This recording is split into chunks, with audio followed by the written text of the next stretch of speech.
to correct or update Admiralty sailing direction. Admiralty sailing direction or pilots provide initial information to support port entry and coastal navigation for all classes of ship at sea. Split across 75 volumes, coverage includes the world main commercial shipping routes and ports. So in updating or correcting Admiralty sailing direction, you should take note of this following. Before using Admiralty sailing direction, the mariners must always check the most recent edition of the volume and its supplement where relevant are held.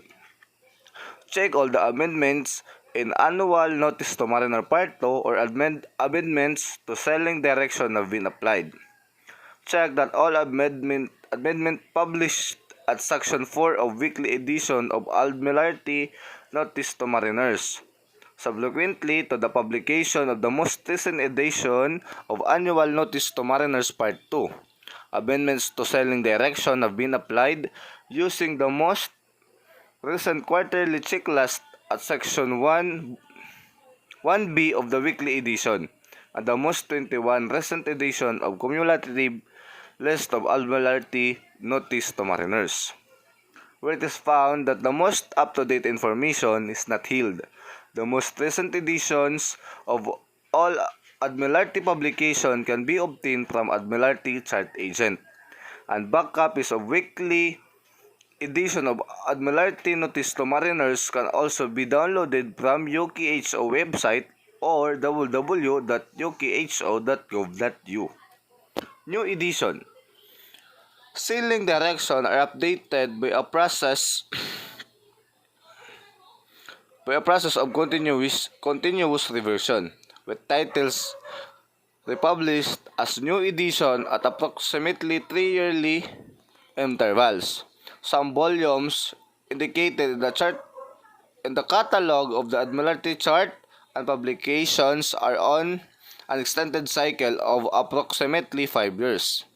So, supplements. Some usually older edition of sailing directions continue to be amended by cumulative in nature, so that each supplement on publication replaces its predecessor and any section for notice extant since either publication of the most recent edition or since the previous supplement in entirety. When an edition of sailing direction is ordered, an extant supplement pertaining to the volume will be supplied automatically with the parent volume. So, current editions.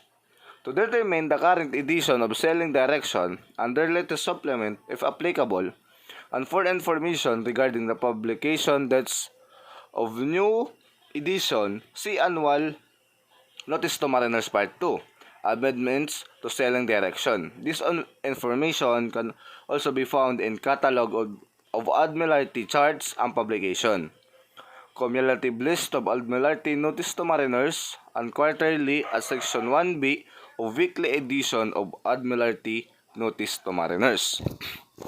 So next, we have the Admiralty List of Lights and Fog Signals. So how to correct or update Admiralty List of Lights and Fog Signals? We have two: system of updating and direction for updating. System of updating, each list of lights volume is kept up to date in continuous revision cycle. This means that it will be continuously revised by its editor for a period of 1 year. Using information received in the UKHO, it will then be republished as new edition, normally in the same month annually. Publication for a new edition is announced in Part 1 of the weekly edition of Admiralty Notice to Mariners. During the life of the book Important Safety of the Life at Sea, or SOLAS, amendments are issued each week in Section 5 of the weekly edition of Admiralty Notice to Mariners. Minor amendments are not issued for the paper books but are available in the Admiralty Digital List of Lights, or ADL. or ADLL. All minors and solus amendments are included in each new edition of the book. Next, direction for updating.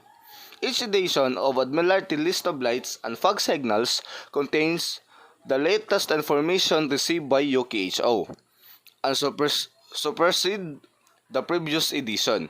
Subsequently, updates to each book will be included in Section 4 of Weekly Edition of Admiralty Notice to Mariners, copies of which can be obtained from authorized Admiralty agents or via the UKHO website. The the insertion of weekly amendments should be recorded in the table at the front of each volume. The amendments which accumulate during the book printing period will be found in the Section 5 of the weekly edition of Admiralty Notice to Mariners, which announces the publication of the new edition. A cut-off of new edition note is pasted in the new edition first amendment box. New and extensively altered entries are intended to be posted in.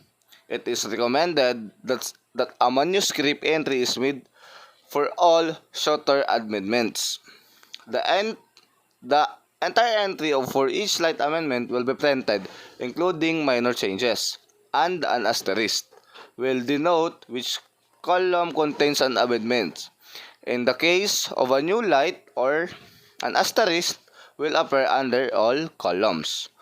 Remove from list will be used when a light is withdrawn, and remove fog signals when fog is discontinued.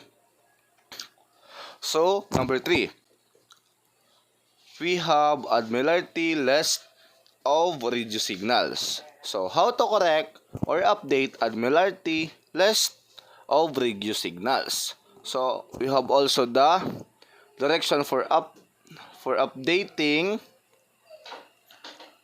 We have the direction for updating.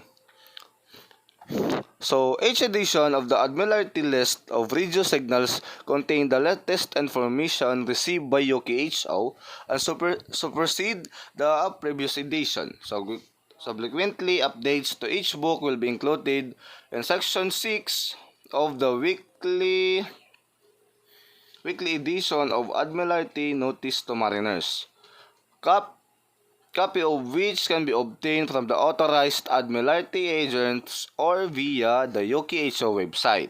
Note, NP-284 is only updated by new edition.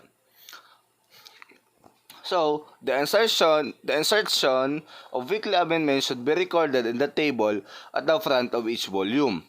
The amendments which accumulate during the book printing period will be found in Section 4 or Section 6 of the weekly edition of Admiralty Notice to Mariners, which announced the publication of new edition. A cut-out new edition note is pasted in the new edition first amendment box. New and extensively altered entries are intended to be posted in. It is recommended that a manuscript entry is made for all certain amendments. The weekly edition number is shown on all amendments. The appropriate indexes and diagrams should be amended if necessary. Colored version of this may be downloaded from UKHO website. A cumulative list of amendments is published quarterly in Section 6 of Weekly Edition of Admiralty Notice to Mariners and provides summary list of entries in the current edition which have been amended. So last but not the least, we have the miscellaneous publication. How to update or correct other miscellaneous publication. Miscellaneous updates to charts is primarily include change to charts as a result of the publication of new edition and new chart listed in Section 1. This can include changes to the limits of larger scale charts, chained adjoining chart, reference or altered cautionary notes. The following is an example of a miscellaneous update.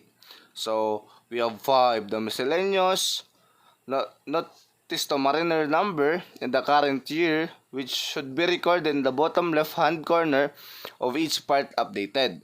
The miscellaneous notice to mariners update is always the first notice each week. The chart to be updated and previous number update.